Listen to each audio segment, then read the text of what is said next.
I sometimes wonder if love is just an elaborate game of pretend. For 7 years, I pretended that Maya and I were soulmates, a perfect marriage built on trust, respect, and shared dreams. We had the house I designed and built with my own hands, the careers that made us the envy of our social circle, and plans for children someday. But illusions, like glass, shatter easily when struck by the cold hammer of truth. Looking back, I should have seen the hairline fractures forming months ago, the late-night work calls behind locked doors, the sudden password changes on her phone, the way she flinched when I touched her shoulder unexpectedly, the declining frequency of intimacy, always excused by headaches or exhaustion. Classic symptoms of a disease I refuse to diagnose. I'm an architect by trade. I notice details, the slight misalignment of a door frame, the imperceptible crack in a foundation that spells disaster years down the line. But when it came to my marriage, I chose blindness, until I couldn't anymore. It started with a lipstick shade I didn't recognize on a wine glass, then a cologne scent that wasn't mine lingering in our bedroom. Small inconsistencies in her stories about late meetings, the quiet transformation of her wardrobe, new lingerie that I never saw her wear. I began to feel like a ghost in my own home, haunting rooms where something invisible was happening right in front of me. So I did what any rational, desperate man might do when facing the potential collapse of his life. I installed cameras. High-resolution, discrete monitoring systems throughout our home, hidden in smoke detectors, bookshelves, even the handcrafted bed frame I had spent months perfecting as a 5th anniversary gift to her. Not my proudest moment, but desperation rarely produces nobility. I told myself it was just to confirm my paranoia was unfounded, that I'd see nothing and could finally breathe again, secure in the knowledge that my suspicions were just that. Suspicions. What a fool I was. Our 7th anniversary approached with the quiet inevitability of an approaching storm. I had planned a simple, intimate dinner at La Maison, the French bistro where we'd had our first date. Nothing extravagant, just a celebration of us. Maya had been distant lately, claiming work stress was consuming her, but I hoped the familiar setting might rekindle something that had been fading between us.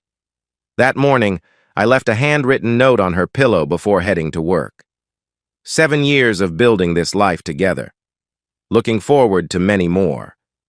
Dinner at 7 at our spot. All my love, Daniel.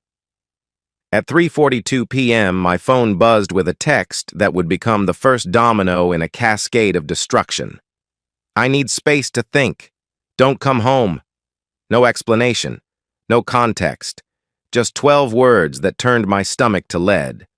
I called. No answer. Texted back asking what was wrong. No response. After an hour of suffocating silence, I sent one final message. I respect your need for space. I'll stay at the Meridian Hotel for a few days. Please call when you're ready to talk. Then I lied, telling her I had to go out of town for an emergency client meeting. A convenient fiction that would give me the distance to observe what happened next. I checked into the hotel, ordered room service I couldn't taste, and opened my laptop.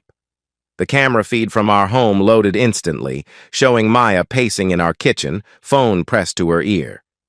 "He's gone for a few days," she said, her voice clear through the high-quality microphones. "Business trip.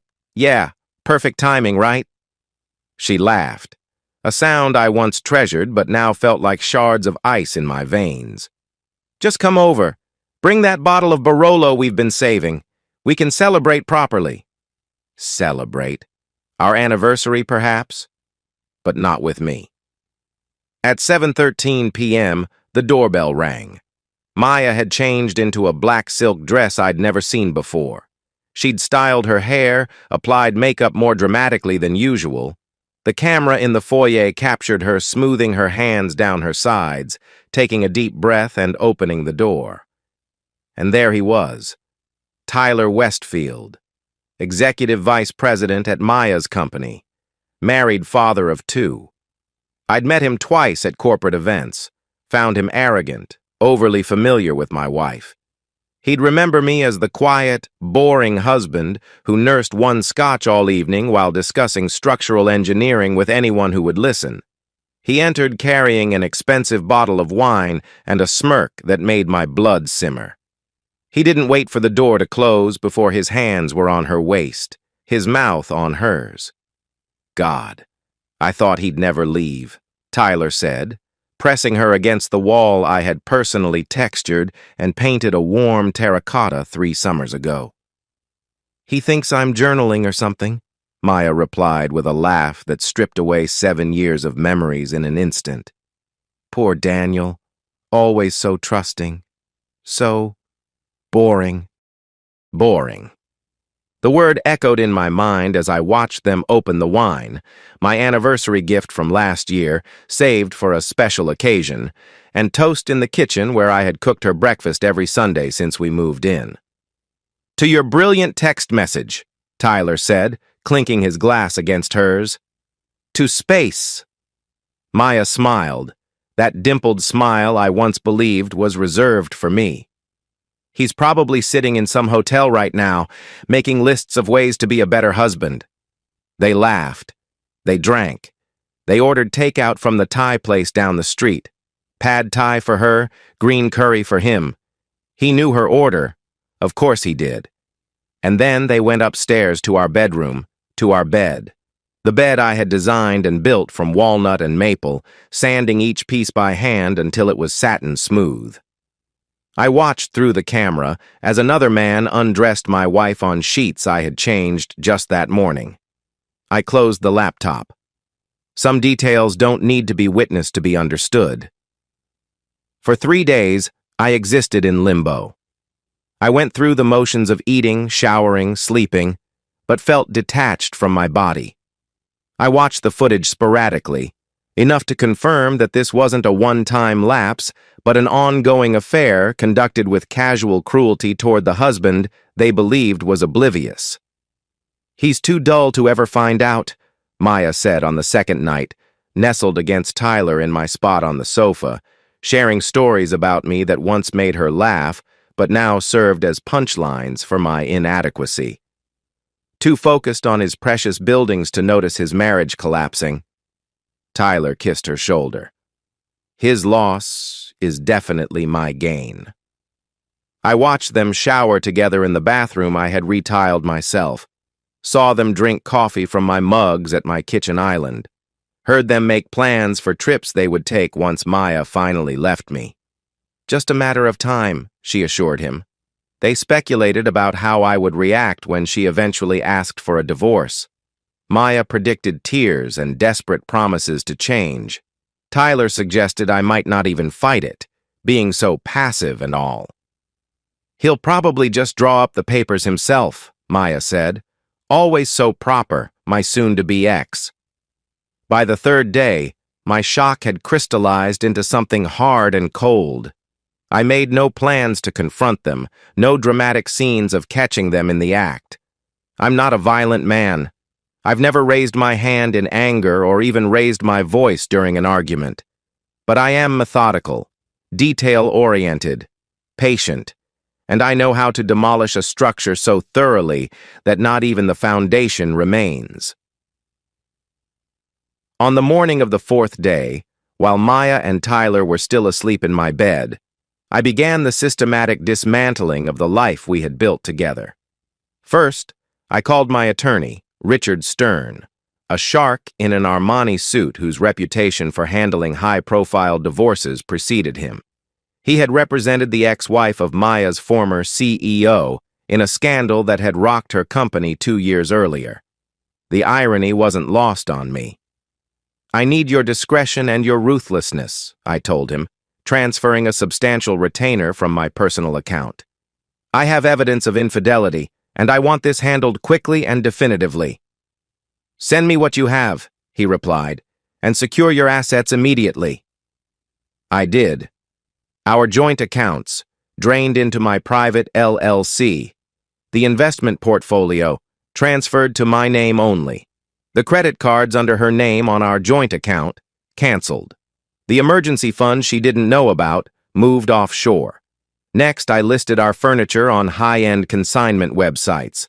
The dining table we'd selected together in Milan. The custom sofa that had taken 6 months to deliver.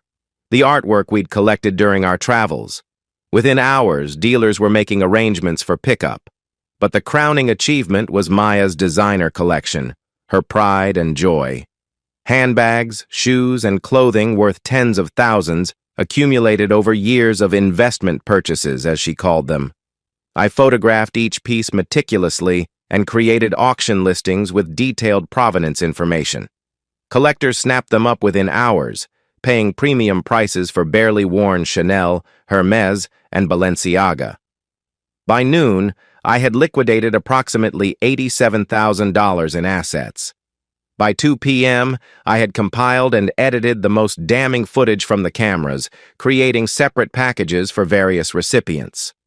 Maya's devoutly religious parents received a carefully edited montage that spared the explicit details, but left no doubt about their daughter's infidelity and casual cruelty.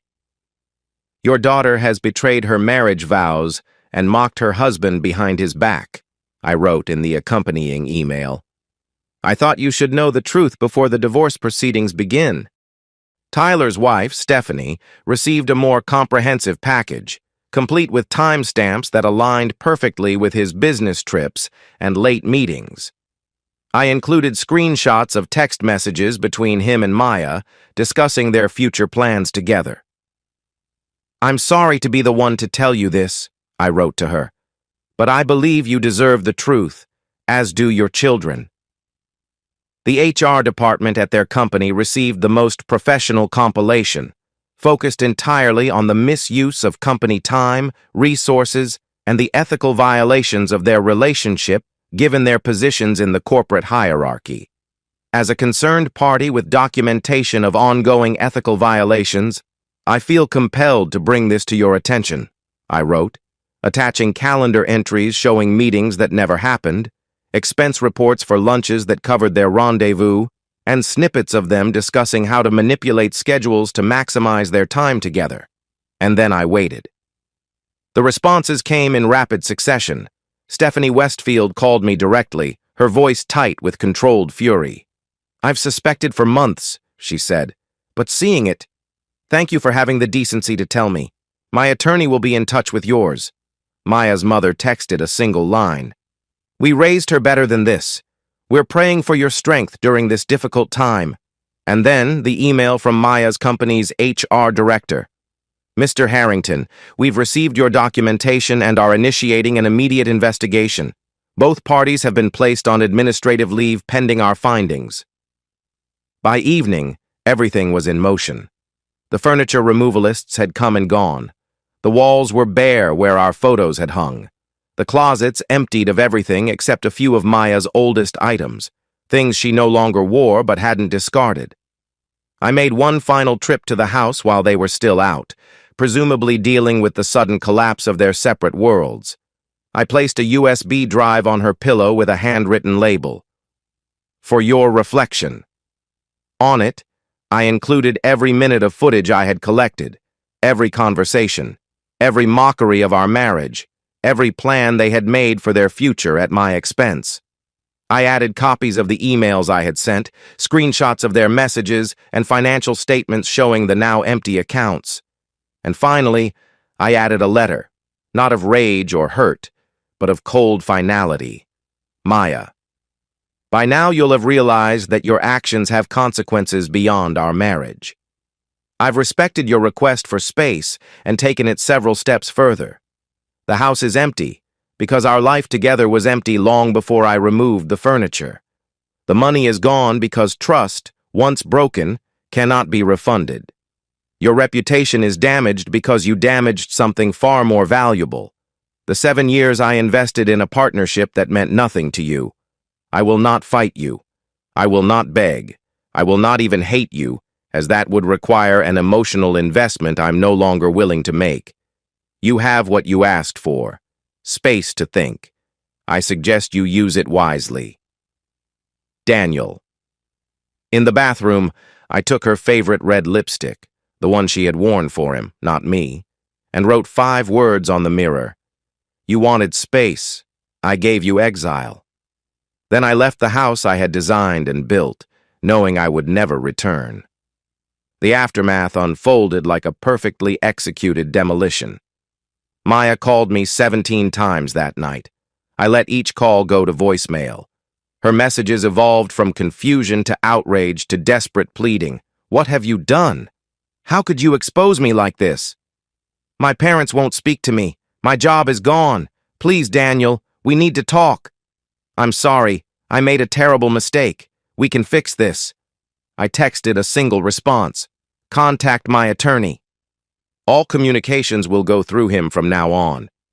Tyler's wife filed for divorce the morning after receiving my evidence. The preliminary hearing didn't go well for him. The judge was particularly disturbed by hotel receipts showing he had taken Maya to the same resort where he had celebrated his anniversary with Stephanie just weeks earlier. Maya's company moved from suspension to termination within days after their investigation confirmed she had falsified expense reports and misused company resources to conduct the affair. Tyler, being more senior, faced additional charges of creating a hostile work environment and abuse of power. Someone, not me, leaked portions of the footage to Reddit, where it went viral under r/pro-revenge.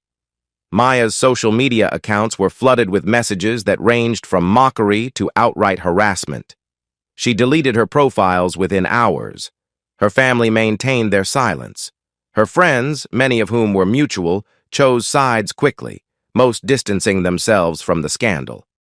I moved to Portland, where my architecture firm had been quietly establishing a second office for the past year. I purchased a modest apartment under my new LLC and began rebuilding my life piece by piece, like a new construction rising from cleared ground. 3 months later, I received a single email from Stephanie Westfield. "The house is listed as of today. I'm handling the sale personally. Poetic justice, don't you think? P.S. Tyler lost custody appeal. Karma works in mysterious ways." Attached was the listing for my former home, photographed to highlight its spacious primary bedroom with custom bed frame and gourmet kitchen perfect for entertaining. The asking price was 20% above market value. I smiled for the first time in months. Some might call what I did cruel, excessive. Perhaps it was. But architecture taught me that when a structure is fundamentally compromised, you don't patch the cracks. You tear it down and start over. Maya wanted space to think. I gave her a lifetime of emptiness to reflect upon the home she destroyed. And in that destruction, I found something unexpected. Not happiness, not yet, but freedom from the beautiful glass house of illusions I had built around our marriage. Sometimes the only way to move forward is to leave nothing behind. And so, we've reached the end of today's story. Was it what you expected, or did it take a twist you didn't see coming? I'm curious to hear your thoughts. Share them in the comments below, and let's get a conversation going. If this story kept you hooked, make sure to hit that like button. And if you're new here or just haven't subscribed yet, now's the perfect time to join our community. I bring you fresh, captivating stories every day, so click that subscribe button and turn on notifications so you never miss out. Thanks for watching, and I'll see you in the next one.